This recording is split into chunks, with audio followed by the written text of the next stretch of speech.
So, hindi literal iyon. Kaya nga, dapat tingnan natin bakit yan sinabi. Sinabi ba yan para ipaalam sa atin na hindi talaga makikita ang Diyos visibly?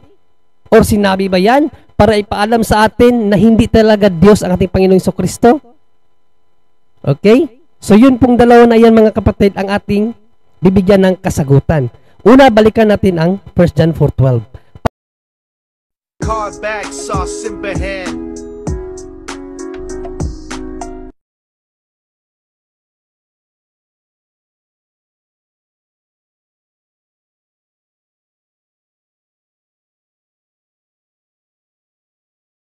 So, yun mga kapatid, isang pinagpalang gabi uli sa ating lahat, no? So, sa gabi pong ito, muli, ang tatalakayin po natin ang isa po sa mga objections, no, ng mga kapatiran natin na hindi naniniwala sa pagka-Diyos ng ating Panginoong Jesucristo. No, mga Kristiyano sila, nagpakilala silang Kristiyano, pero hindi nila pinaniniwalaan na ang ating Panginoong Jesucristo, bukod na ito ay tunay na tao, tunay din itong Diyos. At ang isa nga sa mga ginagamit nila na talata, itong 1 John 4:12 at yung sa John 1:18. And then, isa pang talata na ginagamit, Matthew 24:29 o 30, no? 24:30 na babalik ang anak ng tao, kaya nga hindi siya Diyos. Ang pinaka masasabi natin na malakas nilang sandata, itong John 1:18 and 1 John 4:12, no, na walang nakakita kailanman sa Diyos. Walang nakakita kailanman. Yung kailanman sa King James Version, mga kapatid, at any time. So, ibig sabihin, sa lahat ng panahon, past, future, at present, walang kailanman makakita sa Diyos. So, paanong maging Diyos si Kristo? Walang ang nakakita sa Kanya, walang makakita sa Diyos. Kung Diyos pa siya, bakit siya nakita? Logical naman, di ba? Logical. Kaya nga, kung hindi natin alam paano sagutin itong mga ganitong arguments sa mga kapatid, posible na matulad tayo sa kanila, hindi na maniniwala na ang ating Panginoong Jesucristo ay tunay na Diyos. So, without further ado, no, umpisahan natin mga kapatid ang nasabing issue matapos ang isang paalala. Dahil sa katotohanan ng ipinapangaral ng Santa Iglesia Katolika na hindi maitanggi ng mga protestante sa lungatang aral at bahayag ng mga pastor,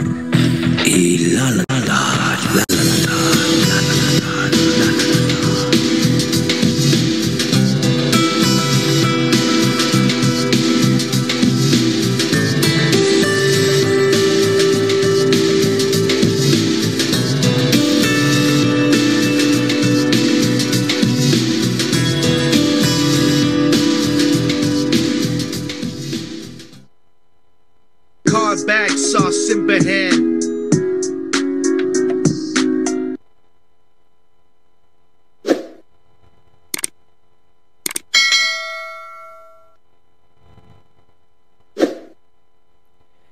Alright, sa mga kapuntos po na bago pa lamang pong sumusubaybay sa programang Punto por Punto, ito po si Brother John Ray, no? At meron din po tayong mamunting channel, ang Kaabag sa Simbahan, mga kapatid.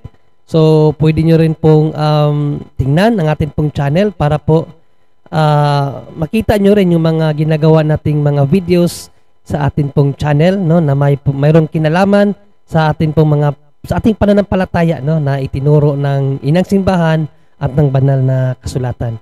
So, kung mahilig po kayo sa mga ganitong uri ng contents, pwede nyo pong isama yung akin pong channel, tignan yung mga video na baka maaring makatulong sa inyo. At kapag nagustuhan nyo po alinman sa video natin, no, please like and share. At kung maaari, pa-subscribe na rin at pa-hit ang notification bell para palagi po kayong ma-update every time po na tayo ay gagawa or mag-upload ng video or iire no, sa YouTube, sa pagla-live, no, kasama ang punto por punto.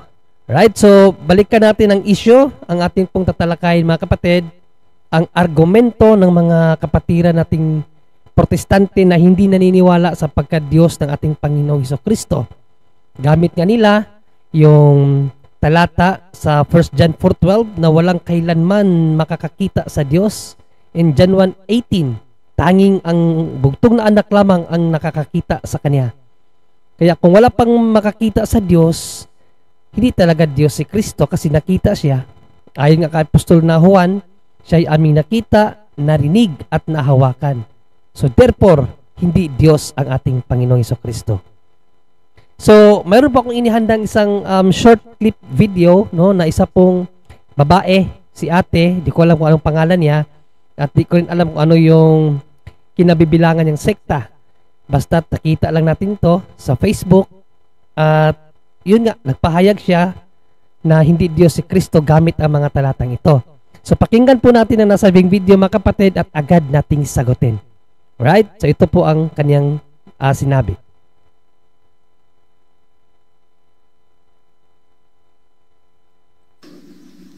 Kailanman ay walang nakakakita sa Diyos. Kaya kung ang Diyos mo ay nakikita, katulad nito, at makikita si Jesus ng lahat ng mga mata ng tao, hindi yan Diyos. Tao yan. Dahil ang katotohanan, hindi makikita ang Diyos.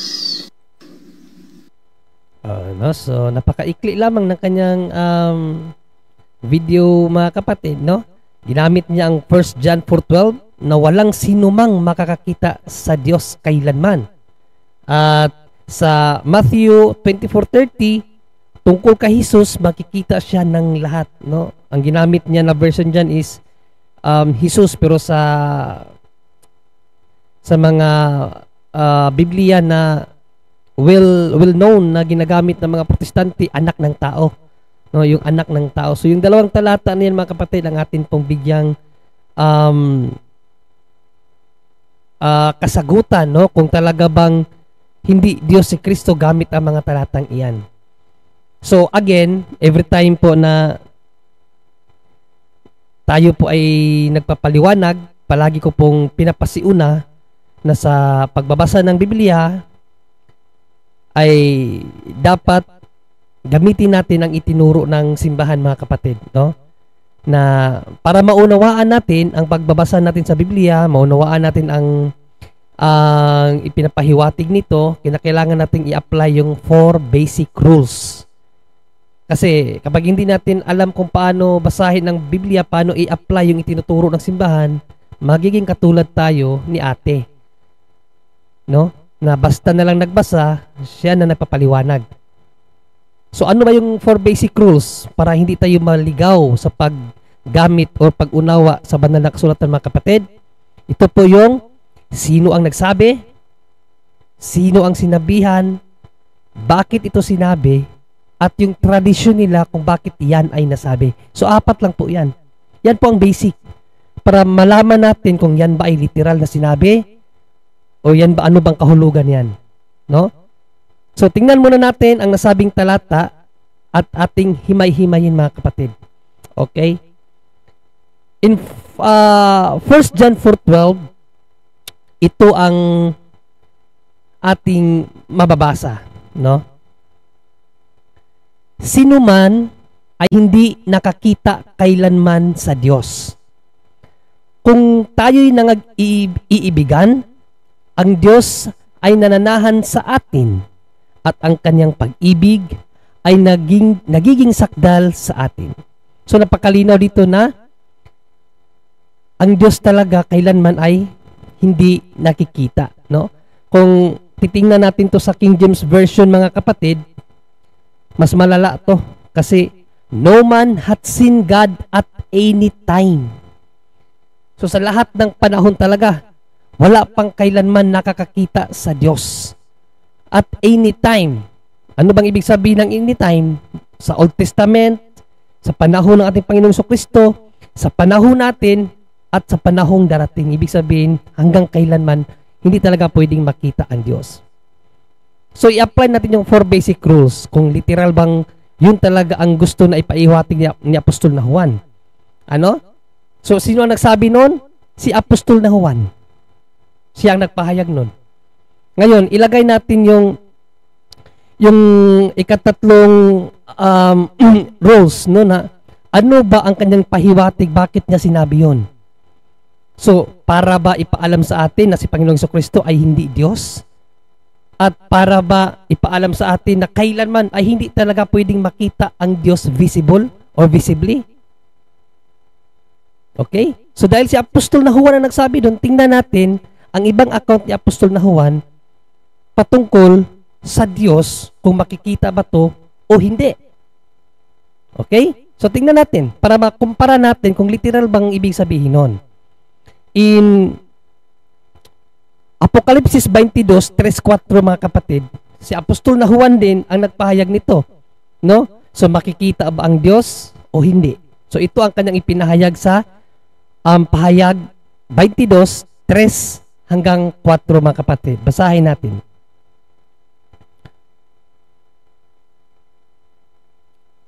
At hindi na magkakaroon pa ng sumpa, at ang luklukan ng Diyos at ng Kordero ay naroroon, at siya'y paglilingkuran ng kanyang mga alipin, at makikita nila ang kanyang mukha, at ang kanyang pangalan ay sa kanilang mga noo.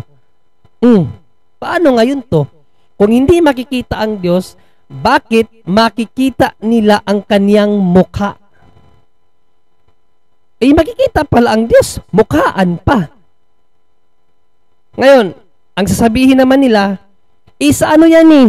Pag nasa langit ka na, at ang sinasabi naman dyan, ang Ama. Teka lang, ang sabi sa talata, at any time.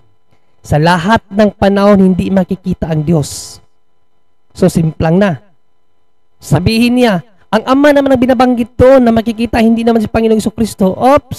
Ang sabi sa talata, Diyos. Kung hindi ka naniniwala na si Panginoong Jesucristo ay Diyos, ang Ama lang, hindi pa rin siya dapat makita kasi nga hindi kailanman makikita ang Diyos. Kaya simplang. Simplang. Ibig sabihin, hindi literal yon. At sabi pa ng ating Panginoong Jesucristo sa kanyang aral, no? Hindi ba niya nanaisin na makita ang Diyos? Ano ba ang pangako ng Panginoong Jesucristo sa kanyang mga alagad, sa mga mananampalataya? In Matthew 5:8, ito po ang sabi ng ating Panginoong Jesucristo. Mapapalad ang mga may malilinis na puso sapagkat makikita nila ang Diyos. So makikita pala ang Diyos. Pangako yan ng Diyos. Pangako ng ating Panginoong Jesucristo yan. Hindi pwedeng hindi siya makita or ang Diyos kasi nangako siya na makikita ang Diyos. So, hindi literal iyon. Kaya nga, dapat tingnan natin bakit yan sinabi. Sinabi ba yan para ipaalam sa atin na hindi talaga makikita ang Diyos visibly? Or sinabi ba yan para ipaalam sa atin na hindi talaga Diyos ang ating Panginoong Jesucristo? Okay? So, yun pong dalawa na yan mga kapatid ang ating bibigyan ng kasagutan. Una, balikan natin ang 1 John 4:12 para maunawaan ninyo ano talaga ang kahulugan ng nasabing talata mga kapatid. Sino man ay hindi makakakita kailanman sa Diyos. So balikan natin yung panahon ng ito ay ipinahayag ni Apostol na Juan.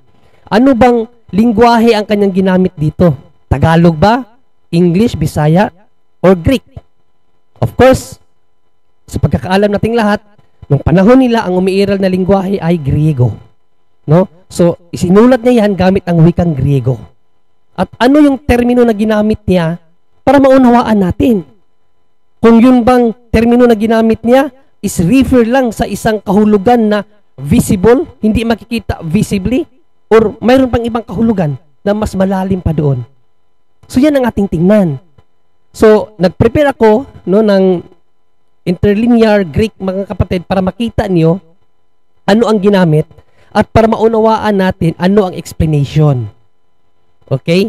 Para malaman natin ano talaga ang kahulugan sa sinasabi ni Apostol na Juan na walang kailanman makakakita sa Diyos.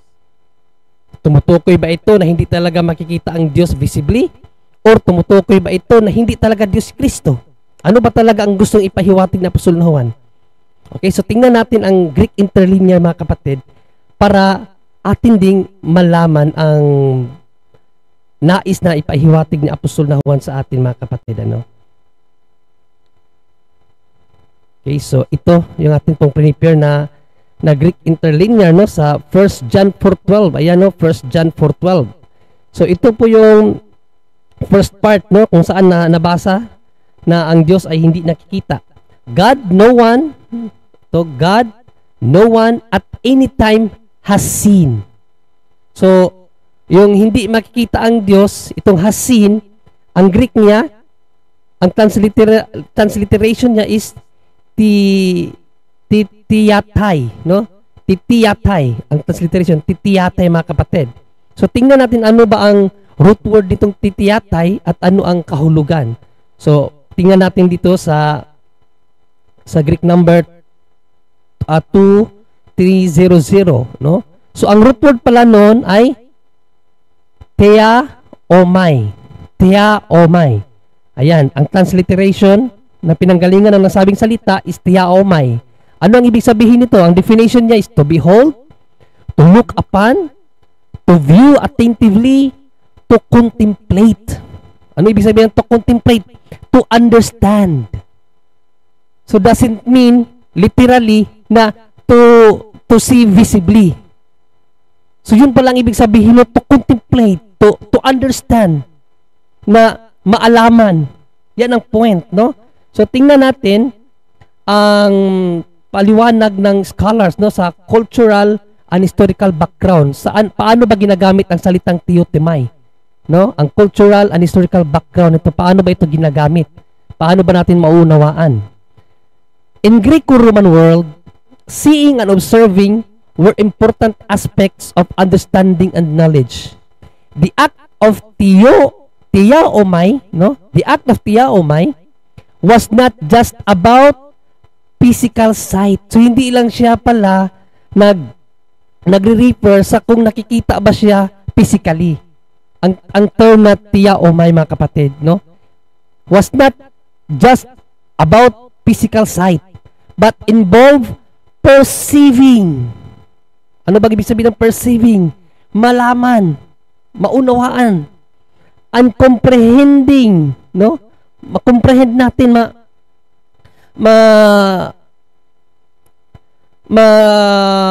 ba masabot sa Tagalog ba diyan do? Masabot,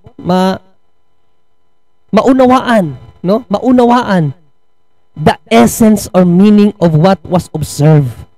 So yan pala ang pinaka gamit ng theaomai mga kapatid, no?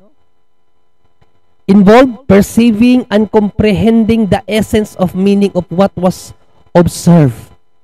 So anong ibig sabihin? No? Na ang salita palang theaomai, ang ginamit niya ay Apostol na Juan dyan is theaomai, no? Meaning to perceive, no? To perceive in the mind's eye. Ibig sabihin, para bang sabihin ko sa inyo na I see your point. O, nakita ko yung punto mo. So yung punto mo, hindi yun physical, pero nakita ko, ibig sabihin, naunawaan ko. Nakuha nyo na gets nyo? Naunawaan kita. Hindi ibig sabihin na nakita ko physically yung punto mo. Hindi naman physical yung point eh. So yun na pala ang meaning noon sa theaomai. To perceive, to comprehend, no? Maunawaan natin. So yung pagkasabi pala ni Apostol na Juan dyan na no one o walang makakita kailanman sa Diyos, walang makakaunawa kailanman sa Diyos. Ibig sabihin sa kanyang being, sa kanyang nature, kung ano talaga ang Diyos. Walang kailanman tao makakaunawa or makakakilala sa Diyos or makaarok sa unawa ng Diyos. Yan po ang point doon. Without Christ na magpapakilala sa kanyang sarili, sa kanyang Ama at sa banal na Espiritu. No? Yan ang sinabi ni Isaiah sa kanyang aklat, mga kapatid, sa Isaiah 40 verse 28, no, na ang wika po ni Isaiah ay ganito: hindi mo baga nalalaman, hindi mo baga narinig ang walang hanggang Diyos, ang Panginoon, ang may lalang ng mga wakas ng lupa, hindi nandalata o napapagod man, walang makatarok ng kanyang unawa. So yan ang pinaka-point pala ni Apostol na Juan, na walang sinumang tao sa atin ang makakakilala sa tunay na kalikasan ng Diyos. Yun ang point doon. Kaya nga sa John 1:12, sa Ebanghelyo ni Apostol na Juan, o John 1:18, in John 1:18, sinabi ni Apostol na Juan na walang makakita kailanman sa Diyos, ang bugtong na anak lang ang magpapakilala sa Kanya. So yun ang point na basahin natin ng John 1:18, mga kapatid. Walang taong nakakita kailanman sa Diyos, ang bugtong na anak na nasa sinapupunan ng Ama, siya ang nagpakilala sa Kanya. Nakuha niyo na? Yun pala ang meaning ng walang nakakita kailanman sa Diyos. No? Walang makaarok, walang makaunawa kung ano talaga ang esensya ng Diyos. Maliban na siya ay ipaalam sa atin o ipakilala sa atin ng ating Panginoong Hesukristo. Kaya sa 1 John 5:20, sinabi ng Apostol na Juan, yan ang reason kung bakit naparito si Panginoong Hesukristo, para ipakilala ang Diyos at kasali ang kanyang sarili. Sa 1 John 5:20, ano ang sinabi ng Apostol na Juan? At naalaman natin na naparito ang anak ng Diyos at tayo binigyan ng pagkaunawa. Ano daw? Binigyan tayo ng pagkaunawa. Yun pala ang reason kung bakit naparito ang anak ng Diyos, ang ating Panginoong Hesukristo. At tayo binigyan niya ng pagkaunawa. Ano yung pagkaunawa ang ibinigay sa atin ng Panginoong Hesukristo nang siya ay naparito? Upang ating makilala siya na totoo. Makilala siya na totoo. Sino yung siya? Ang ating Panginoong Hesukristo. At tayo'y nasa Kanya na totoo. Sa makatuwid ay sa Kanyang anak na si Hesukristo. Ito ang tunay na Diyos at ang buhay na walang hanggan. Di ba? Napakalinaw. Nakuha nyo na? Nakuha nyo na? Na ang ibig pala sabihin na walang kailanman makakita sa Diyos is not literal na hindi mo siya makikita visibly. Mamaya patutunayan ko na nakita ang Diyos visibly sa Old Testament pa lang. Pero yung deep meaning ng salitang wala nakakita kailanman sa Diyos is not to see visible, na hindi mo siya makikita ng visible, kundi walang makaalam kung ano talaga ang esensya ng Diyos maliban kung ipakilala siya ng ating Panginoong Hesukristo sa atin. Yun ang sinabi sa 1 John 5:20. Kaya siya naparito, ang anak ng Diyos, para tayo ay maturuan na alin? Makilala ang tunay na Diyos. Siya na totoo. Siya na totoo. At siya ang buhay na walang hanggan. Ito ang tunay na Diyos. So pinakilala ni Panginoong Hesukristo ang tunay na Diyos, ang totoo at ang buhay na walang hanggan. How about ang ating Panginoong Hesukristo? Hindi ba siya ang katotohanan? Hindi ba siya ang buhay na walang hanggan? O basahin natin ang pahayag ng ating Panginoong Hesukristo in John 14:6. John 14:6, basahin natin. Sinabi sa kanya ni Jesus, ako ang daan at ang katotohanan at ang buhay. Ano daw? Ang katotohanan at ang buhay, ang ating Panginoong Hesukristo. Sino man ay di makaparoroon sa Ama, kundi sa pamamagitan ko. Kaya nga, makikita natin ang Ama ng mukhaan. Sa Revelation 22:3 and 4, makikita natin siya ng mukhaan sa pamamagitan ng ating Panginoong Hesukristo. Dahil siya ang daan, siya ang katotohanan at ang buhay. So ang ating Panginoong Hesukristo, kaisa sa kanyang Ama, ay Diyos din. Dahil ang attributes ng Diyos is being the way, the truth, and life. Inako ni Panginoong Hesukristo yan. At kung hindi sa pamamagitan sa Kanya, hindi mo makikilala ang Ama, hindi ka makakarating sa Ama. So yun po ang meaning ng 1 John 4:12 na walang kailanman makakakita sa Diyos. Again, hindi siya nangangahulugan na visible, hindi mo makikita ang Diyos, mga kapatid. No? Hindi literal na visible, hindi makikita ang Diyos, hindi ganon. Hindi natin kailanman mauunawaan o makikilala ang tunay na esensya ng Diyos, yung kanyang nature, ang being of God. kailanman hindi natin malalaman, makikilala yan kung hindi ipapakilala at ipapaalam ng kanyang bugtong na anak si Panginoong Jesucristo. Diba, napakalinaw, 1 John 5:20, kaya naparito ang bugtong na anak upang tayo ay maturuan na makilala ang katotohanan, ang tunay na Diyos. Kaya sa John 1:18, sinabi ni Apostol na Juan, walang nakakita sa Diyos, ang bugtong na anak lang na siyang magpapaunawa sa Kanya. Yun po ang kahulugan nun. Now, ngayon, kung sasabihin nila, wala naman talaga nakakita sa Diyos. Oh, sige, no? Granting without accepting. Granting without accepting na walang nakakita sa Diyos. So, nagsisinungaling pala ang Diyos sa sinabi niya kay Moises, no? In Exodus 6:2-3, ito ang sinabi ng Diyos. Ang Diyos mismo nagsabi nito eh. Oh, sabi ng Diyos, kay Moises, sinabi ng Diyos kay Moises, ako si Yahweh. Nagpakita ako kina Abraham, Isaac at Jacob bilang makapangyarihang Diyos, ngunit hindi ako nagpakilala sa kanila sa pangalang Yahweh.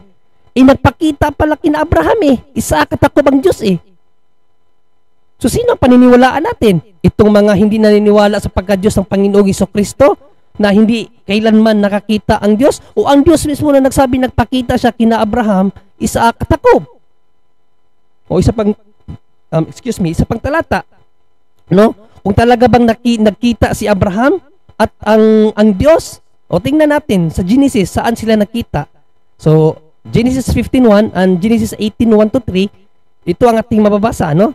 Sa Genesis 15:1, pagkatapos ng mga bagay na ito, dumating ang salita ng Panginoon kay Abraham sa pangitain na nagsasabi, huwag kang matakot, Abraham, ako ang iyong kalasag at iyong ganting pala at lubang dakila. Nagpakita pa lang ang Diyos kay Abraham Diba, sino yung Diyos? Salita ng Panginoon. Ang salita ng Panginoon ang nagpakita kay Abraham. Sino yung salita ng Panginoon according kay Abraham? O basahin natin sa 2. At sinabi ni Abraham, O Panginoong Diyos. Ay, yung Panginoong Diyos pala ni Abraham na nagpakita sa kanya, yung salita ng Panginoon. Yung salita ng Panginoon nagpakita kay Abraham. At sino daw yan according sa kanya? Panginoong Diyos. Yung salita ng Panginoon, ang Panginoong Diyos nagpakita kay Abraham. Sino yung salita ng Diyos na Panginoong Diyos ni Abraham? O Juan 1:1, nang pasimula siya ang verbo, at ang verbo ay sumasa Diyos, at ang verbo ay Diyos. So sa mga hindi nakakaalam, itong verbo po, ito po yung salita. No, tingnan natin sa ibang salin. Nang pasimula, naroon na ang tinatawag na salita. Ang salita ay kasama ng Diyos, at ang salita ay Diyos. Pero mayroon silang atake dito na hindi naman yan literal na salita ay Diyos Ang Diyos diyan, ang Ama, yung salita ng Diyos yan. Yun ang ano nila. Ibig sabihin daw, panukala yung salita diyan, sabi ng mga iglesia ni Kristo. No, nasa isip ng Ama yung salita. Hindi yan talaga Diyos ang salita. No, hindi po. Kasi sa Revelations 19:13, yung salita, pangalan yan, pangalan mismo ng persona. Hindi siya panukala lang, pangalan siya. O sabi sa Revelations 19:13-16, ito ang ating mababasa mga kapatid. At siya'y nararamta ng damit na winisika ng dugo. At ang kanyang pangalan ay tinatawag na ang verbo ng Diyos. Ang salita ng Diyos. Pangalan yan. Pangalan ng persona. Verbo ng Diyos. O sa 16, ano yung character or attribute ng verbo ng Diyos na pangalan? Ano yung karakter niya sa 16? At siya'y mayroong isang pangalang nakasulat sa kanyang damit at sa kanyang hita na hari ng mga hari at Panginoon ng Panginoon. So yung verbo, yung pangalan na, yung salita ng Diyos na verbo ay ang pangalan, verbo, ang kanyang attributes is hari ng mga hari at Panginoon ng Panginoon. Sino ba yung hari ng mga hari at Panginoon ng Panginoon? Pahayag 17:14, makikidigma sila laban sa kordero. Ngunit tatalunin sila ng kordero sapagkat siya ang Panginoon ng mga Panginoon at hari ng mga hari. Kasama niya sa tagumpay ang kanyang mga tinawag, pinili at tapat na tagasunod. So yun palang salita ng Diyos na pinangalan ng verbo. Siya yung kordero na hari ng mga hari at Panginoon ng Panginoon. Sino yung kordero na yan? No, para makita talaga natin kung si Panginoong Jesucristo ba yan. Sino ba yung kordero na yan na Panginoon ng Panginoon at hari ng mga hari? O John 1:36, sino yung kordero ng Diyos? Nang makita niya si Jesus na nagdaan sa kanyang sinabi, tingnan ninyo, siya ang kordero ng Diyos. Sino na yung kordero ng Diyos? Si Jesus. Ang salita ng Panginoon, ang verbo, ang Panginoon ng Panginoon at hari ng mga hari. Ang kanyang pangalan, salita ng Panginoon, salita ng Diyos. Ang verbo, siya ang Diyos. Nakuha niyo mga kapatid? Kaya doon sa sinabi ng Apostol na Juan sa 1 John 4:12 and John 1:18, hindi yun literal na wala talaga nakakita sa Diyos. Dahil Diyos mismo ang nagsabi, nagpakita ako kay Abraham, kay Isaac, at Jacob. At sino yung Diyos na yun na nagpakita kay Abraham? Ang salita ng Panginoon, ng ating Panginoong Jesucristo. Now, question, kinonfirm ba yan ni Panginoong Jesucristo na nakita talaga sila? Kinonfirm ba yan? Yes. Ang reason why, bakit gusto siyang batuhin doon sa templo, kasi inamin niya na nakita sila ni Abraham, mga kapatid. O umpisahan natin sa John 8:56. No? 56 to 58. Ito yung reason kung bakit gusto siyang batuhin ng mga Hudyo sa templo, kasi inamin niya na nakita na sila ni Abraham. Sabi ka ng mga Hudyo wala ka pang 50 o wala ka pang 50 years old. Hindi ka pa umabot ng 50 kasi 33 pa lang siya nung nangaral siya Hindi ka pa umabot ng 50 tapos sabihin mo nakita na kayo ni Abraham. Matagal nang patay yun, libu-libong taon na namatay. Tapos sabihin mo, nakita kayo. Sabi ni Panginoon Jesucristo, sasabihin ko sa inyo, wala pa si Abraham, ako na. Kaya gusto siyang batuhin kasi naunawaan nila ang point ni Panginoong Jesucristo na siya yung nagpakita kay Abraham sa Genesis na sinasabi ng tanak nila na ang salita ng Panginoon nagpakita kay Abraham. Exodus 6:3, sinabi ni Yahweh, ako si Yahweh, nagpakita ko kay Abraham. Alam na alam nila ang point ni Panginoong Jesucristo na ibig mong sabihin, ikaw yung nagpakita kay Abraham, ikaw yung nagsabi kay Moises na nagpakita kay Abraham. O basahin natin ang talata, mga kapatid. Nagalak ang inyong amang si Abraham. Ha? Si Panginoong Jesucristo nagsabi nito sa 56 ng Juan 8:56, no? Nagalak ang inyong amang si Abraham na makita ang aking araw. So nakita ni Abraham talaga, na vision niya na ang Panginoon nung nakita sila, pinakita sa kanya na magiging tao itong Diyos na nakita niya. At nakita niya at natuwa. So nakita ni Abraham na magiging tao talaga si Panginoong Jesucristo at natuwa, nagalak si Abraham sa kanyang nakitang vision. Sinabi sa kanya ng mga Hudyo, wala ka pang 50 taon at nakita mo si Abraham? Duda sila. So anong sagot ng ating Panginoong Jesucristo? Sinabi sa kanila ni Jesus, katotohanan sinasabi ko sa inyo, bago ipanganak si Abraham, ay ako nga. So wala pa nga si Abraham, ako na tapos magtataka pa kayo na nakita kami. Kaya nag-aalit ang Hudyo sa kanya. Sa 59, sila ngay nagsidampot ng mga bato upang ihagis sa kanya, datapwat nagtago si Jesus at lumabas sa templo. Grabe ang galit ng mga Hudyo sa kanya, mga kapatid. Grabe. No? Para sa kanila, blaspheme yun. Blaspheme yun. At alam nyo ba, doon sa account na yun, mga kapatid, no, ang binasa natin, John 8:56 to 59, kung i-atras natin yung pagbasa sa 39 to 40, mayroon siyang pinahiwatig doon na salita na kinagagalit din ng mga Hudyo. Dahil naunawaan nila yung pananalita natin Panginoong Jesucristo. Basahin natin ang John 8:39 to 40, no? At ipaunawa ko sa inyo ito, no? Ito talaga ang pinaka key, mga kapatid, na talagang Diyos siya, nakita na sila ni Abraham, na siya talaga yung Diyos na nagpakita kay Abraham. Papaunawa ko sa inyo itong talata nito. Sa John 8:39 to 40, mga kapatid. Sila'y nagsisagot at sa kanya'y sinabi, si Abraham ang aming ama. So sabi ng mga Hudyo, si Abraham ang kanilang ama. Sa kanila'y sinabi ni Jesus, kung kayo'y mga anak ni Abraham, ay gagawin ninyo ang mga gawa ni Abraham. Okay? Datapwat ngayoy pinagsisikapan ninyo akong patayin. So yung mga Hudyo, nakita nila ating Panginoong Jesucristo, pero sinisikap nila na mapatay ating Panginoong Jesucristo, na taong sa inyo'y nagsasaysay ng katotohanan na aking narinig sa Diyos, ito'y hindi ginawa ni Abraham. Ano yung point dito na ito'y hindi ginawa ni Abraham? Ano yung bagay na hindi ginawa ni Abraham? Ito mga kapatid, pinagsisikapan ninyo akong patayin. Yung mga Hudyo, nakita nila ating Panginoong Jesucristo, pinagsisikapan nilang patayin si Panginoong Jesucristo. Pero si Abraham, ito'y hindi ginawa ni Abraham. What does it mean? Nagkita talaga sila. Nung si Abraham at ang ating Panginoong Jesucristo ay nagkita, hindi siya pinagsikapang patayin ni Abraham. Bagkus ano ang ginawa ni Abraham nung nakita sila? Nagalak sa tuwa. John 8:56, no? Nagalak ang inyong amang si Abraham na makita ang aking araw. Nakita niya at natuwa. Kabaliktaran ang ginawa ng mga Hudyo. Dahil nang makita nila si Panginoong Jesucristo, binabalak niyo akong patayin. Kung talagang mga anak kayo ni Abraham, ginawa niyo sana ang ginawa niya. Ano yung ginawa niyo sana yung ginawa niya? Yung nagalak nang makita ako. Pero ako, binabalak niya akong patayin. Yun ang reason kung bakit gusto nilang patayin talaga ating Panginoon Jesucristo. Kasi para sa kanila, blasphemous ka. Tao ka lang, tapos sabihin mo, ikaw yung nagpakita kay Abraham.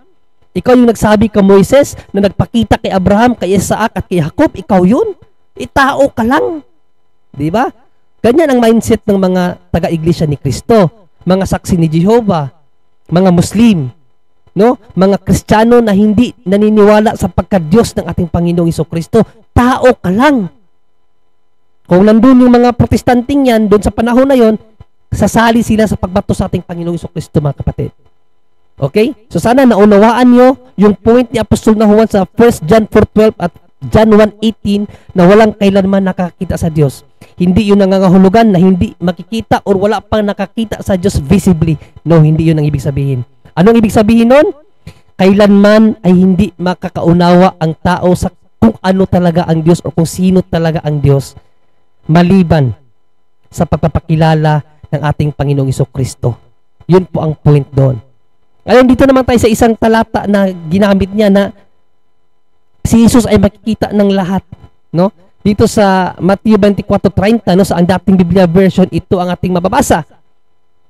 At kung magkagayoy lilitaw ang tanda ng anak ng tao sa langit, at kung magkagayoy magsisitaghoy ang lahat ng mga angkan sa lupa, at mga kikita nila ang anak ng tao na paparitong sumasa alapaap ng langit na may kapangyarihan at dakilang kaluwalhatian, no?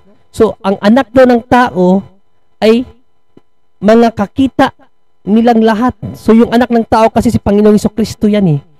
No, in Mark 14:61-62, mga kapatid, at sinabi ni Jesus, ako nga, at makikita ninyo ang anak ng tao, no? So si Panginoong Jesucristo ang anak ng tao.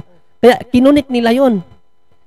Kinunik nila yung si Kristo ay makikita ng anak ng tao doon sa 1 John 4:12 na walang kailanman makakita sa Diyos, kaya si Panginoong Jesucristo ay hindi Diyos.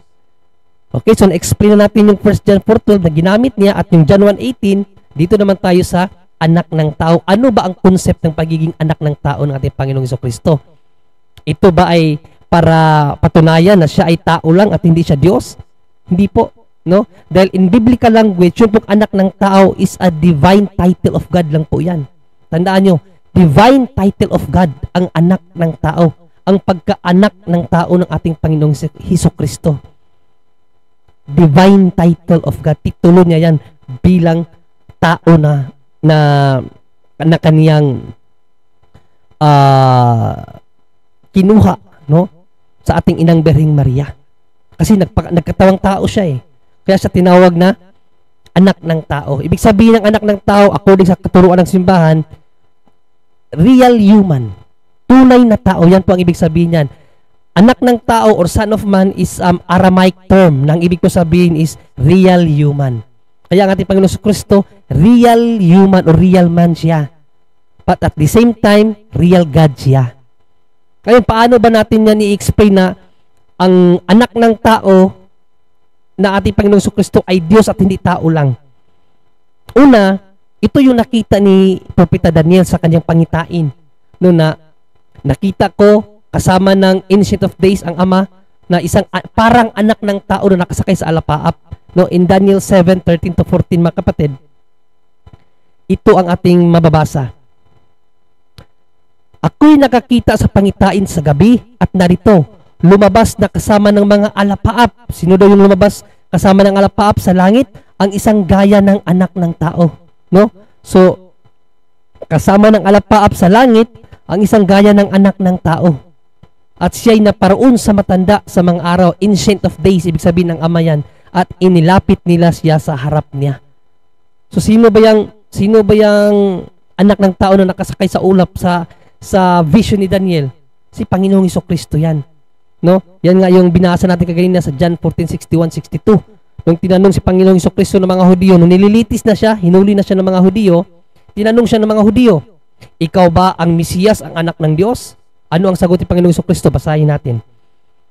Ang sagot ni Panginoong Jesucristo, at sinabi ni Jesus, ako nga, at makikita ninyo ang anak ng tao na nakaupo sa kanan ng makapangyarihan at pumaparito na nasa mga alapaap ng langit.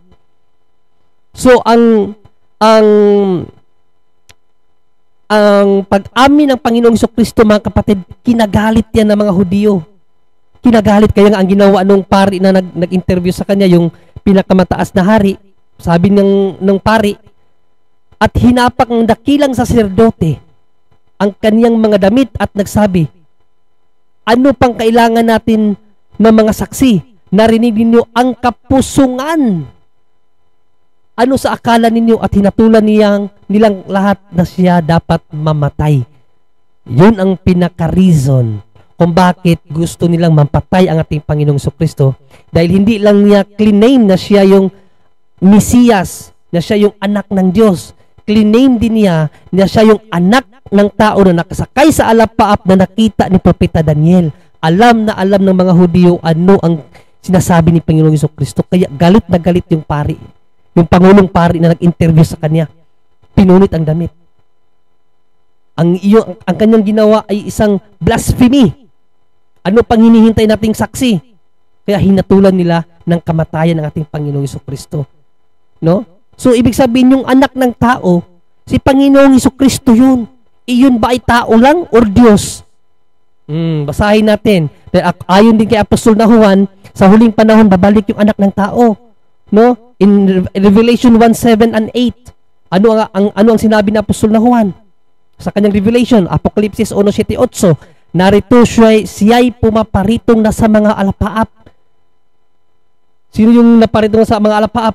Makikita siya ng bawat mata at nang nangagsiutos sa kanya, at ang lahat ng mga angkan sa lupa ay magsisitaghoy dahil sa kanya. Gayon din siya nawa. Sino ba yan? Sino ba yung makikita ng lahat na nasa alapaap? Sa 8, ako ang Alpha at ang Omega, sabi ng Panginoong Diyos, ngayon at ang nakaraan at sa darating, ang makapangyarihan sa lahat. So yun palang anak ng tao na nakasakay sa alapaap, yun yung Alpha and Omega, ang makapangyarihan sa lahat. Na sino yun? Ang ating Panginoong Jesucristo. Kaya nga gusto siyang patayin ng mga Hudyo eh. Kasi kiniklaim mo na ikaw yung Mesiyas, ikaw yung anak ng Diyos, ikaw pa yung anak ng tao. Sobrang kapusungan na yan, kaya gusto siyang patayin. Pero yung mga alagad niya, nung nangaral, siya talaga yun. Siya yung anak ng tao. Yung pagiging anak ng tao niya, it's a divine title of God. Hindi yun nangangahulugan na tao lang. Divine title of God po yan. It's Aramaic term na meaning real human. But sa Panginoong Jesucristo, hindi lang siya human only. Kaya nga, di ba, sa nakita ni Daniel sa kanyang vision, parang anak ng tao. Bakit parang anak ng tao? Kasi hindi lang yan tao. Diyos yan. Yung anak ng tao na nakasakay sa alapaap, Diyos po yan. Bakit? Yan po ang kanilang literatura. Sa panahon nila, ang sumasakay sa alapaap, Diyos. Sino nagsabi niyan? Si Isaias. Basahin natin ang pahayag ni Isaias, mga kapatid. Isaiah 19:1. Ang hula tungkol sa Ehipto, narito, ang Panginoon ay nakasakay sa isang matuling alapaap. Sino yung Panginoon na yan na nakasakay sa matuling alapaap? Basahin natin sa Magandang Balita Biblia. Magandang Balita Biblia. Narito ang pahayag tungkol sa Ehipto. Tingnan ninyo, nakasakay si Yahweh sa isang mabilis na ulap patungo sa Ehipto. Si Yahweh ang nakasakay sa ulap.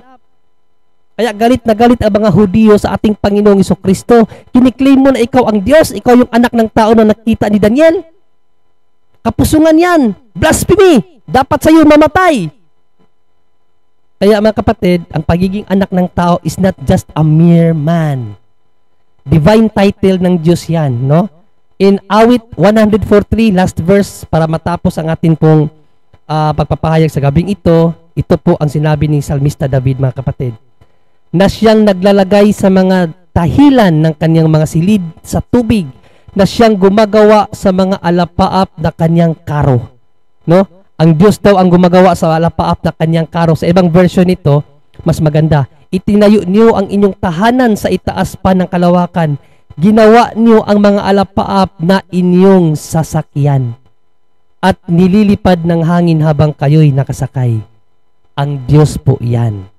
Kaya ang anak ng tao na sinasabi niya, ginamit niya sa Matthew 24:30 na makikita ng anak ng tao, kaya si Jesus ay hindi Diyos kasi tao lang siya. Mali. Hindi mo naunawaan, sister, yung term na anak ng tao. Aralin mo yung concept niyan. Aralin mo. Tingnan mo yung pahayag ng mga scholars, ano bang ibig sabihin ng anak ng tao. It's an Aramaic term nang ibig sabihin real human. Pero ang ating Panginoong Jesucristo, hindi siya tao lang. Si Daniel na nakakita sa kanya na nakasakay sa alapaap, parang tao. Bakit parang tao? Kasi hindi siya tao lang. Siya ang Diyos na nakasakay sa alapaap. Isaiah 19:1, si Yahweh nakasakay sa alapaap. At sa Awit 104 verse 3, ginawa ng Diyos ang alapaap para kanyang sakyan. Yun lang mga kapatid. Maraming salamat at sana'y marami kayong natutunan.